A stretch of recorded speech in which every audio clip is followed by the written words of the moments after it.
مولا علی حدیث فرماتے ہیں کیسے رہو؟ جب زندہ رہو تو لوگ عاشق ہوں کہ تم سے ملے، اور جب مر جاؤ تو لوگ تمہاری جدائی میں گریہ کریں۔ یہ ہے مومن کا کردار۔ یہ نہیں کہ محلے والے سے بھی جھگڑا، اس سے بھی جھگڑا، اس سے بھی جھگڑا، گاڑی چلاتے ہوئے جھگڑا، ہر ایک سے جھگڑا، تو کہیں گے یار مر گیا اچھا ہی ہوا، جان چھوڑ گئی۔ صلوات پڑھے محمد کہ لوگ مرنے کے بعد تمہیں دعائیں دیں۔ کوئی ایسا کام بھی تو کرو نا کہ کیوں دعائیں دیں گے؟ مرنے کے بعد بھی لوگ تمہیں یاد کریں، کوئی ایسا نیک کام کر کے جاؤ، اچھی کتاب چھپوا کے جاؤ، مدرسہ بنا کر جاؤ، مسجد بنا کر جاؤ، تو وہاں مرنے کے بعد یہ 400 سال پہلے بلڈنگ ہے، اب جس نے بنیاد رکھی ہے اس کو اب تک ثواب مل رہا ہے۔ صلوات۔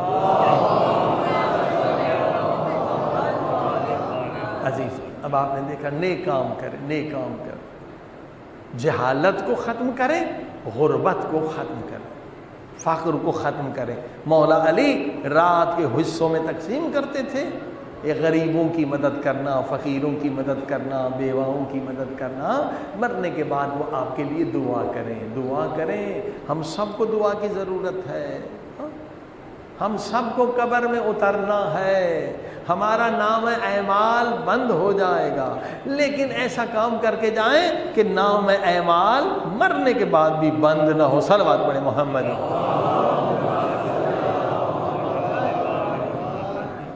علم کی زکوٰۃ ہے، پیسے کی بھی زکوٰۃ، ہر چیز کی زکوٰۃ ہے، تاکہ لوگ آپ سے محبت کریں۔ سخی قریب من اللہ، اللہ کے قریب، قریب من الجنت، جنت کے قریب، انسان بھی اس سے محبت کرتے ہیں۔ جو انسان سخی ہوتا ہے اور بخیل سے اپنی اولاد بھی نفرت کرتی ہے۔ صلوات پڑھ دے محمد۔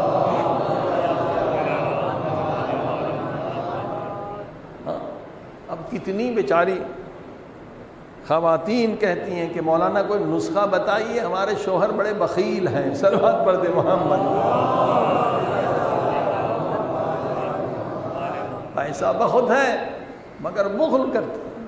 کوئی نسخہ، بے شک نسخے ہیں، ایسے اذکار ہیں کہ انسان کا بخل ختم ہو جائے، اور رزق بھی زیادہ ہو، بخل بھی ختم ہوتا ہے۔ ہر نماز کے بعد سجدے میں جا کر 7 مرتبہ کہیں یا ارحم الراحمین، خدا تجھ سے بڑھ کر کوئی رحم کرنے والا نہیں۔ آسان ہے، اس سے غربت، فقر، بہت سارے فائدے، بہت آسان عمل ہے۔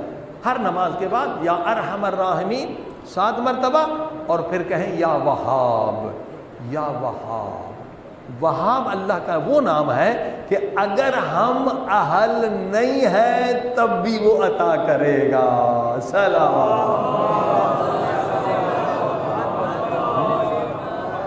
یعنی ہم نا اہل ہیں مگر مانگ رہے، پھر بھی خدا دے گا، اگر ہم نے یا وہاب سے ذکر کیا، خصوصاً سجدے میں۔